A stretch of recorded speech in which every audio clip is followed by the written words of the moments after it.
Qual que é a população de Gaza? Se eu não me engano, em torno de 2 milhões de pessoas, tá? Um pouquinho mais, 2 milhões e 200 mil.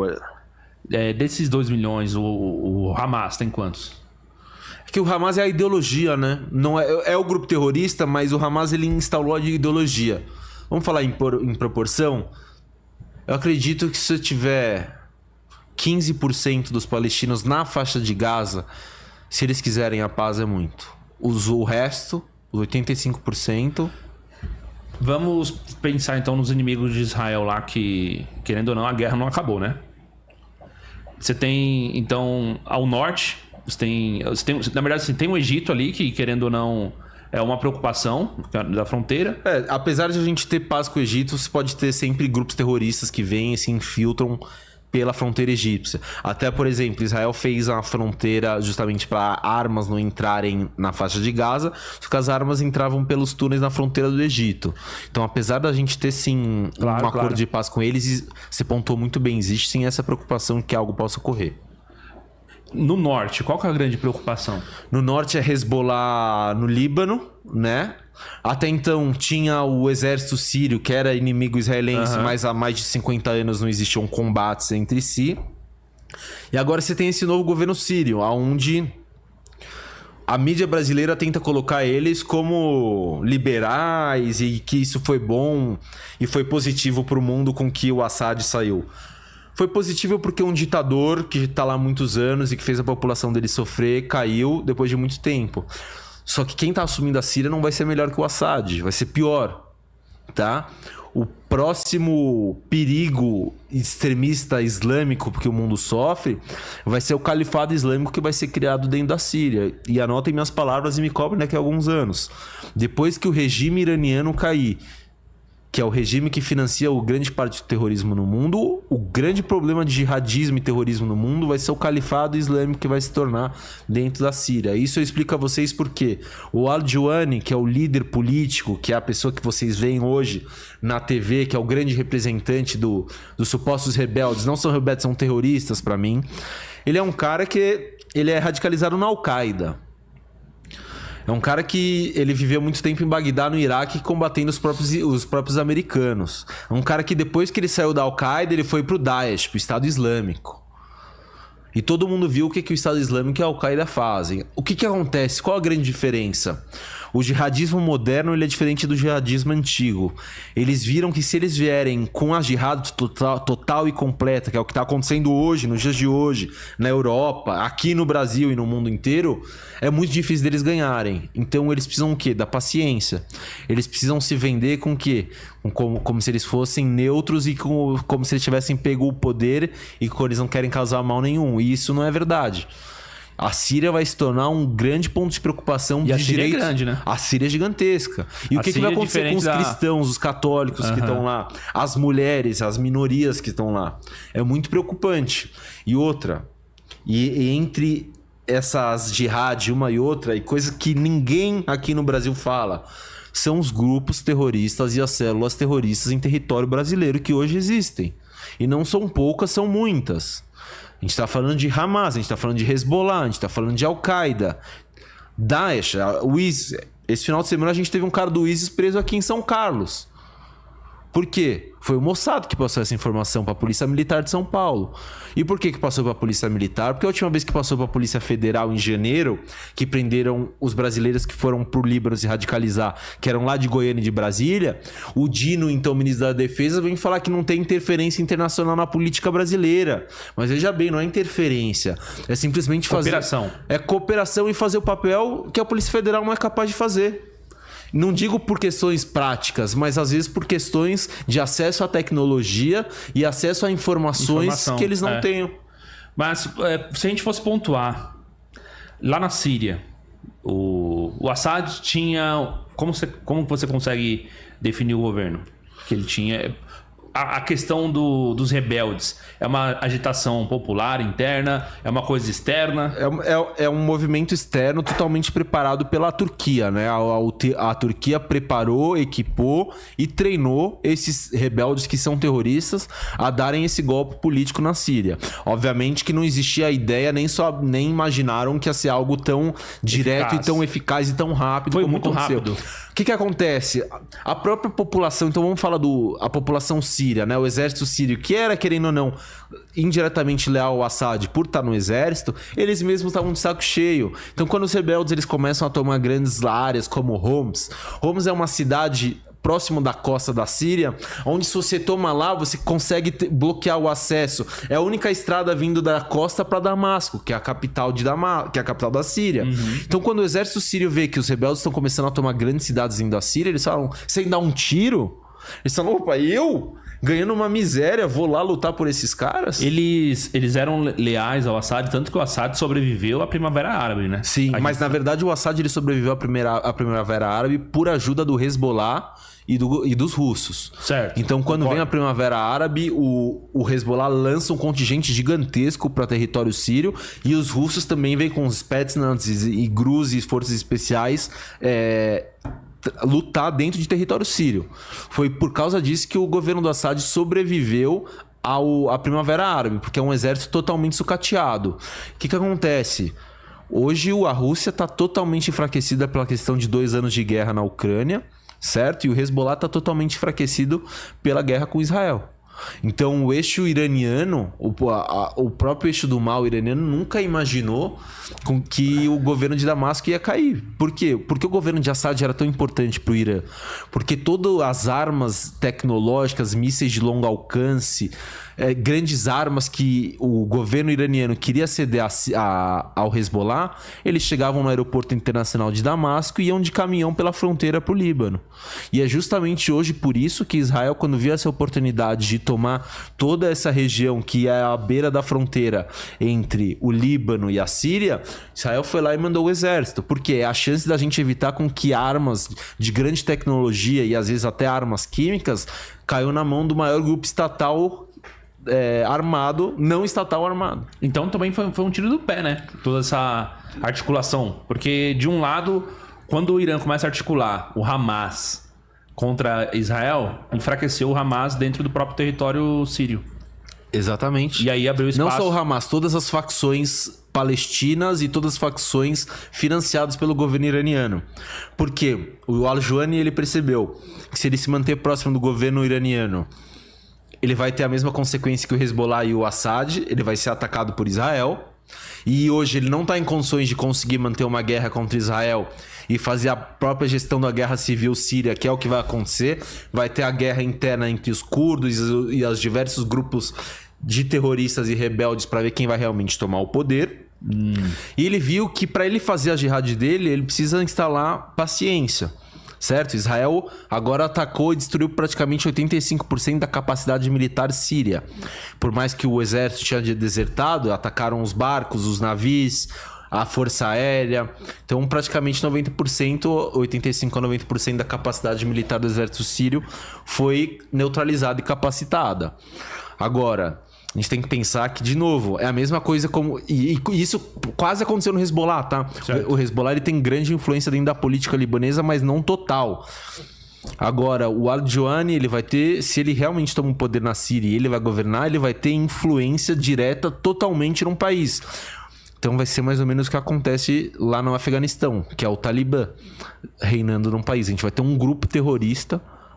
onde era um ator não estatal, virando um ator estatal, tendo acesso a armas que podem fazer a total diferença numa guerra. E trazendo a nossa realidade do Brasil, falando de grupos terroristas, porque os próximos 2 anos vão ser complicadíssimos no Brasil. E aqui quem tá falando não é só um militar, é alguém que trabalhou na inteligência do governo israelense anos, e eu faço isso na minha vida há anos, vivo disso. O governo iraniano e o eixo do mal, eles nunca imaginaram que os proxies deles iam cair igual dominó. O que são os proxies?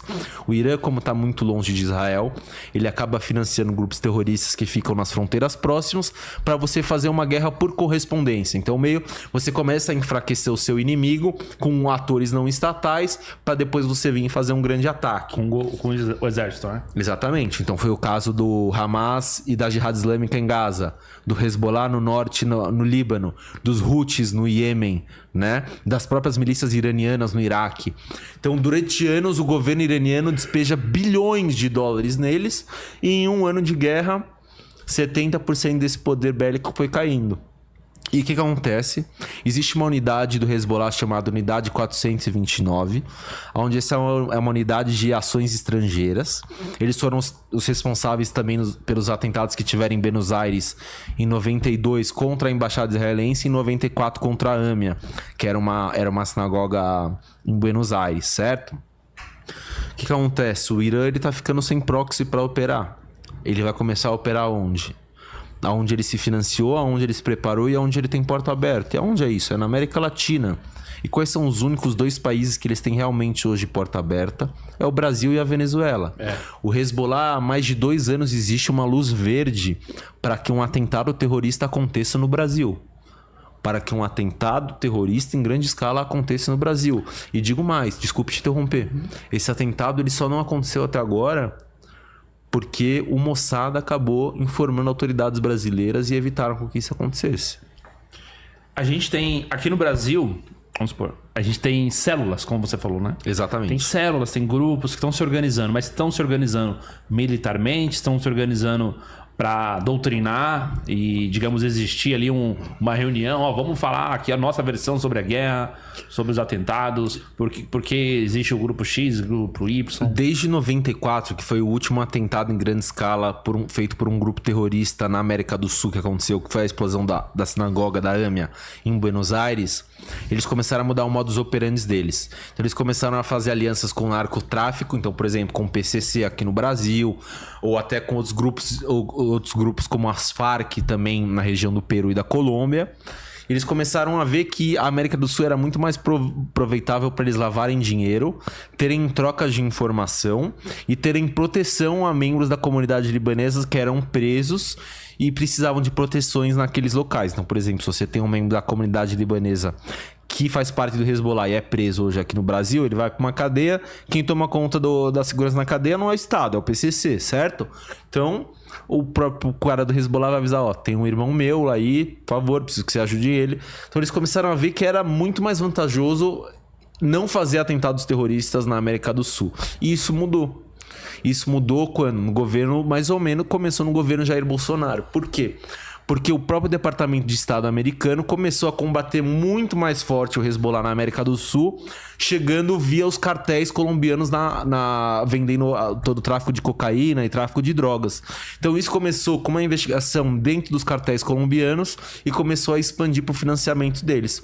Hoje, por exemplo, o irmão do cara responsável pela unidade do Hezbollah de operações estrangeiras, ele mora na cidade de São Paulo e tem uma loja na Santa Efigênia de celular. Como é que é? O irmão? O irmão do principal do 01 das unidades internacionais do Hezbollah, ele mora aqui em São Paulo, em Santana, e tem loja na Santa Efigênia. E isso que eu tô falando pra vocês é fonte aberta, eu não tô trazendo informação confidencial. Isso é fonte aberta. Se você... Depois eu posso passar para vocês. Procurem na internet, chama Alma Center. Coloquem no Google Alma Center Israel Brasil, com Z. Alma Center é um instituto israelense de inteligência privado, onde eles divulgam terroristas que estão escondidos pelo mundo. E mais ou menos há 2 anos atrás, eles divulgaram no site deles a questão de terroristas aqui no Brasil e expõem o irmão desse líder do Hezbollah lavando dinheiro e morando aqui no Brasil. Mais recentemente a gente teve o caso de um cara do Hamas que veio da Malásia com a esposa grávida. A Polícia Federal barra ele no aeroporto de Guarulhos, certo? A informação veio de fora. Aí um deputado de esquerda petista, ele vê e o que ele faz? Tenta liberar a entrada do cara na canetada, porque a esposa do terrorista estava grávida.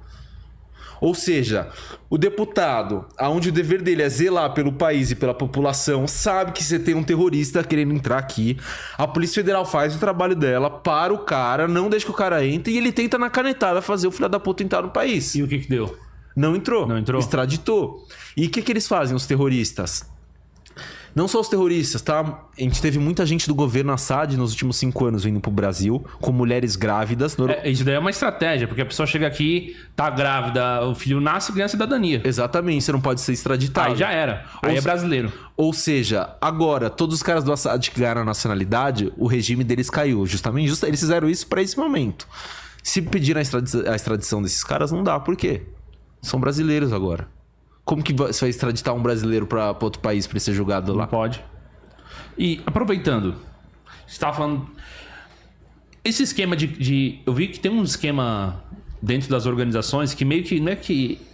É um casamento arranjado, mas com um interesse político.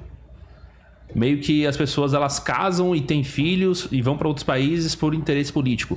E meio que faz parte da organização deles ter esse tipo de contato fora do país para poder trazer informação. E também porque esse pessoal se torna, digamos, refém da lealdade, né? Viram ativos pra eles, né? Ativos operacionais, né? Human, a gente chama isso. Que é inteligência na parte humana. Você acaba... A gente tem o Sigint, por exemplo, que é inteligência de sinais. Que é você captar inteligência de aparelhos eletrônicos. Existe algo dentro da ideologia terrorista chamado Quiet Jihad em inglês. Seria a jihad silenciosa em português. O que é a jihad silenciosa? É você instalar diversas células terroristas em vários países ou continentes de interesses.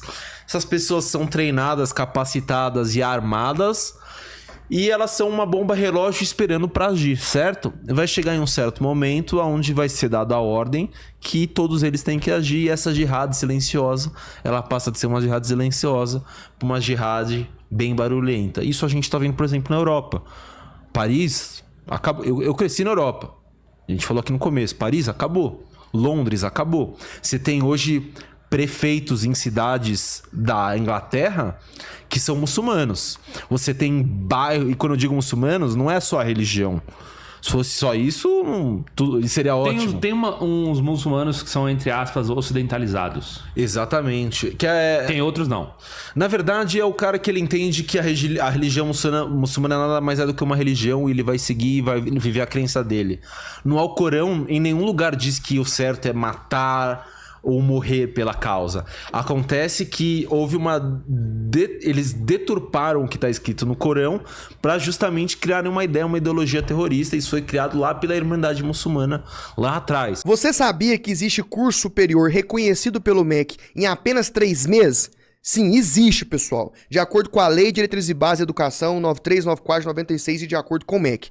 Basta ter nível médio completo, que você consegue fazer o curso superior sequencial de gestão em segurança pública e privada. E com ele, você pode prestar qualquer, eu vou repetir, qualquer concurso público que exija nível superior completo em qualquer área, sem exigir graduação ou diploma. Concurso de polícia militar, polícia civil de alguns estados, polícia penal, bombeiro militar, guarda municipal, concurso de prefeitura, técnico administrativo, qualquer concurso. Ficou curioso? Tá achando que é golpe? Não tá acreditando? Clica aqui abaixo agora e sabe mais que eu vou te explicar.